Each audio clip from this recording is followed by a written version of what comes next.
So a few weeks ago, had a lot of symptoms. I had pain in the legs, and I've been going downhill for weeks basically.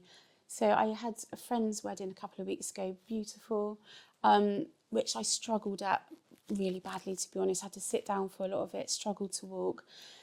So by the day, I was thinking, I'm not going to make it to my little brother's wedding. And from the start of my diagnosis, the one thing, my end goal has been, I have to make my brother's wedding. Coming into the hospice, the first thing, I came in and I felt heard and supported. And instantly they gave me the support and help, which in one aspect I struggled to take, but equally I hadn't necessarily been offered to that level. So with the support of all the team, the medications, the physios, the OTs, they've managed to get me to a level where I'm not pain-free in the slightest, but I am able to go out and enjoy it. They've given me the equipment that I can use so I could go to attend his big day. So I had the walker, so I was able to get about during the day. I could get into the photos, I could join in the conga line. And without all of that equipment and care, like I said, it just wouldn't have been the same day whatsoever, and I wouldn't have been able to enjoy it and have the memories that we have today. We started off with a frame, and then we decided that we were going to go for a walker that could be external as well. And we thought, well, what can we do to zhuzh it up for the wedding? So I had some dried flowers at home, and they're like, yeah, brilliant, you can paint it, do whatever you want. So we brought some flowers in, and yeah, we've decorated the walker.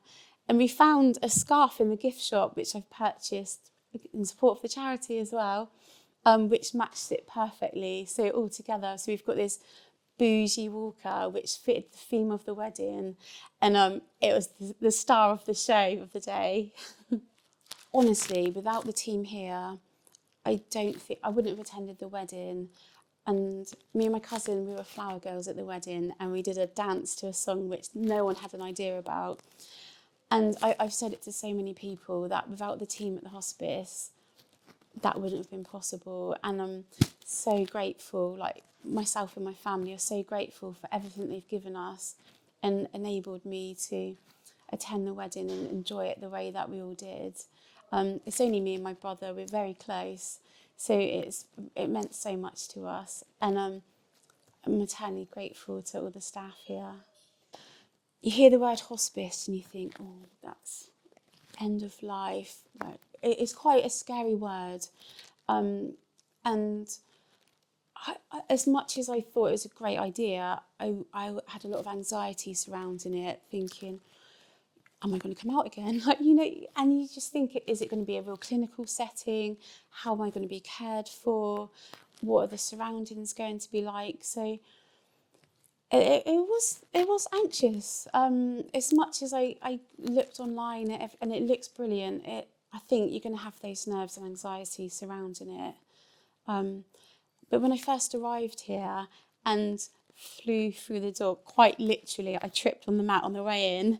So I made an entrance, but from the second I walked in the door, I was so well cared for. They offered me a wheelchair straight off, whereas before I'd barely been offered medication, and straight away I was offered something to support me. I was helped shown to my room. My family joined me for the first day. So through every step of the first day, my partner and my daughters were involved. They were working through my care plans with me. They met all the doctors, the nurses, the team, and they really felt that they're really involved in the whole process. Yeah, my daughter has a lot of anxiety about me coming into hospitals, and it's a really worrying time for her. So to be able to bring her here and her see the whole process and meet everyone, and the team they don't act like they would in other establishments. They're very close to you. They treat you very personal, and my children especially, they're teenagers, they found that to be very important, and they love coming to visit here. Like, they find it an exciting part of their day.